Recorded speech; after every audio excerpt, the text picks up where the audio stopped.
Pisces Sun and Rising. Welcome to your January 2023 Astral Update. It's Raina here. And, well. So we're in a new year, but still feeling like there's unfinished business because we have two personal planets that are retrograding as the year begins. I'm actually recording this on the first day of the year. And we have Mercury having just turned retrograde at the end of 2022 in the sign of Capricorn, and that for you is your 11th house of hopes and wishes and friendships and groups. And we have Mars in a fellow mutable sign, Gemini, you know, there for months, but retrograding for a couple of months, and still at it until the 12th of the month. Now, Gemini for you is the fourth house of home and family. So this is an area that may have seen some conflict in a certain way. Now, how that may play out for you is going to depend on the individual Pisces person, because for some of you this may simply be maybe you're renovating your home and you had to stop doing it, and now you're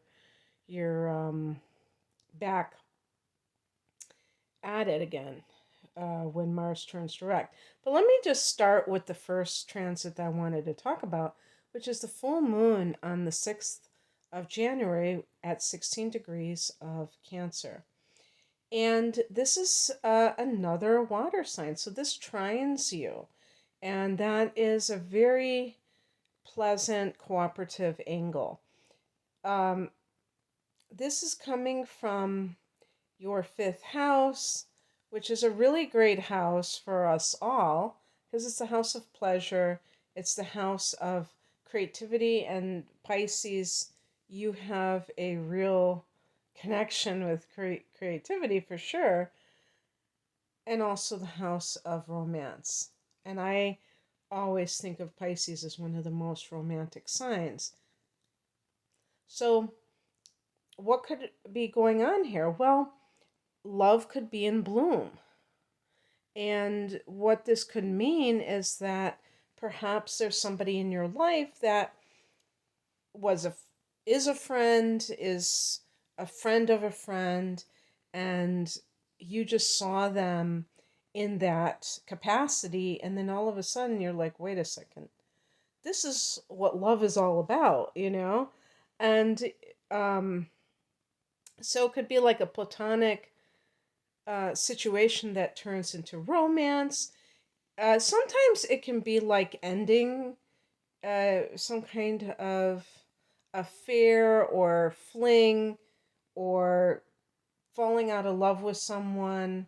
This is not the house of commitment, but it can relate to people who are committed just in terms of the nature of their feelings for one another. So I guess you could put it that way too. Um, if you have been dating someone and you're ready to move on to the next level, this could be that time. Even like, for instance, if somebody is dating another person and they're just kind of like hanging together, and then one person tells the other one, I love you, and it's like kind of a game changer. And that's always that time in the relationship where things get more serious. So the full moon sometimes can be that wherever you're at is the you've already gone as far as you can go as it pertains to the affairs in this house, and now you have to move on to something more committed, for instance. This can be a great time for creativity. You can come up with great ideas for projects, and it is the house of conceiving children, so be aware of that in terms of fertility. I have read that the water signs are the most fertile signs overall anyhow. So this is just like intensifying that. On the 12th, Mars turns direct at 8 degrees of Gemini, and this is in that fourth house of home and family. So, um, if there was some kind of conflict and you had an uneasy truce, um, this could, or any kind of matter that you had to kind of put on hold that related to either your mother, your family of origin in general, your property, things move forward. Maybe even anger. Maybe there was anger that was misplaced in this area that you kind of like see exactly what happened. Because sometimes people are at war with their family because they believe that somebody did something, but they don't realize that it wasn't who they thought it was. Who knows? Things like that can happen. Um, on the 18th, Mercury turns direct at 8 degrees of Capricorn.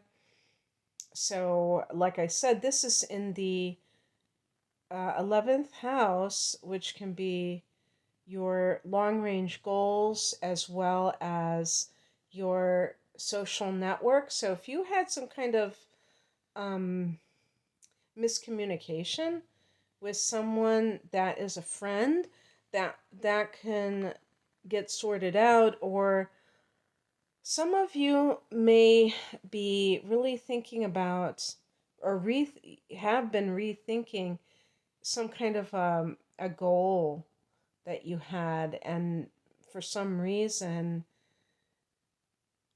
you had second thoughts about it, and now you know exactly how you're going to do this.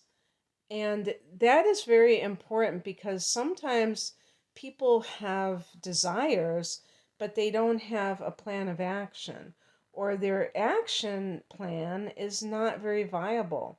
Pisces is a sign that is very idealistic, very imaginative, but it's not the most practical sign, very intuitive, but not necessarily practical.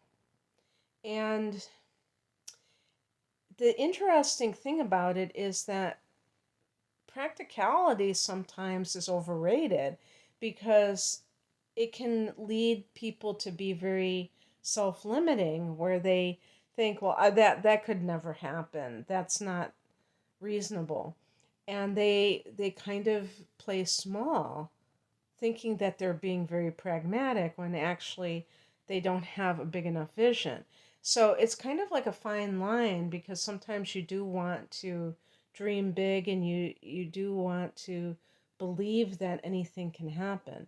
So um anyway, this may be getting your mind kind of like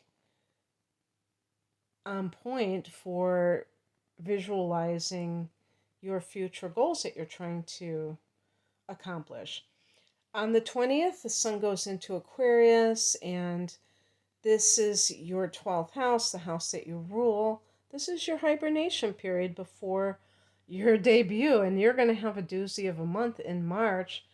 And actually, you could say that it's going to begin in late February when the sun goes into your sign, but um, I'm just saying that March is going to be a big month for you because Saturn is going into your sign too.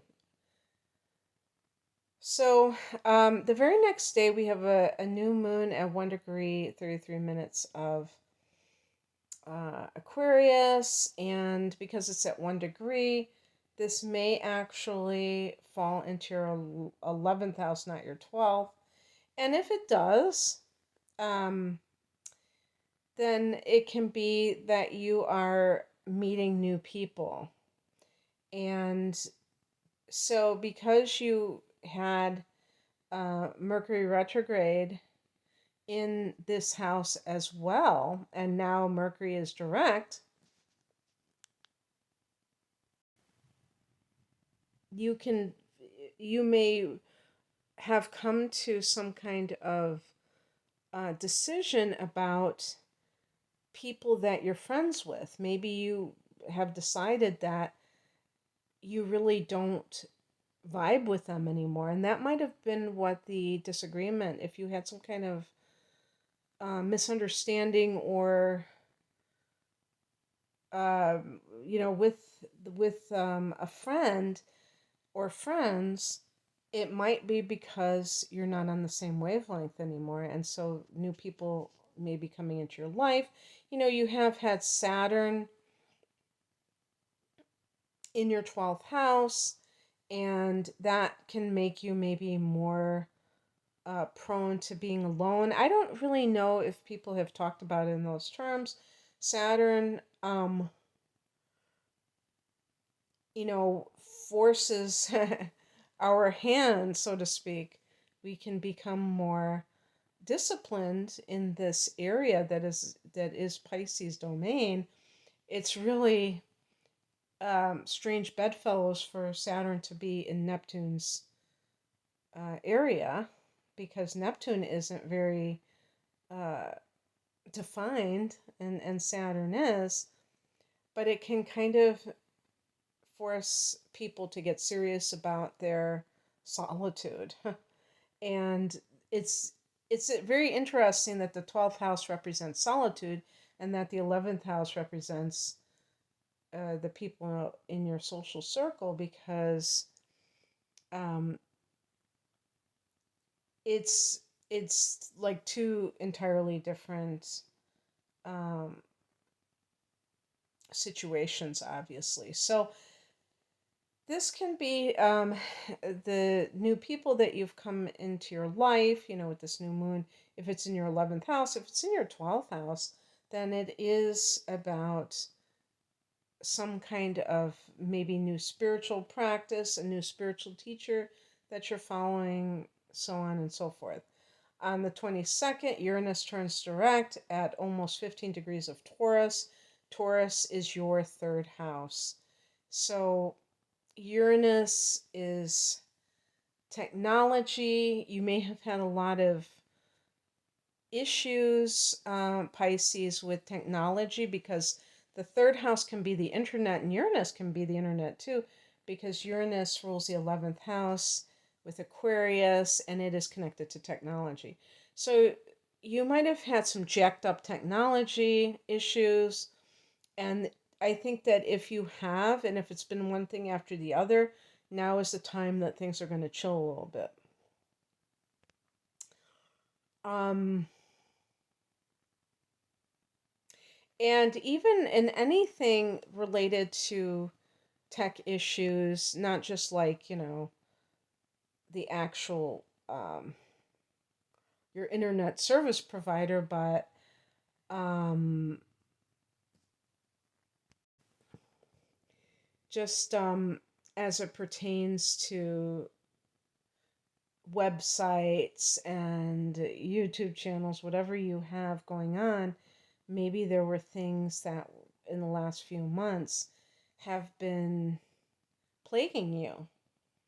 Because Uranus retrograde can be quite um, chaotic.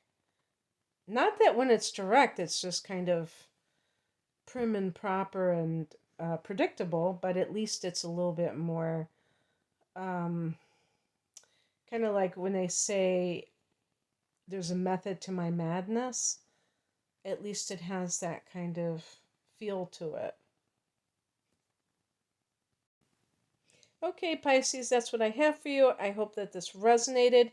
If you would like a private reading, the link is below. Take care. Bye.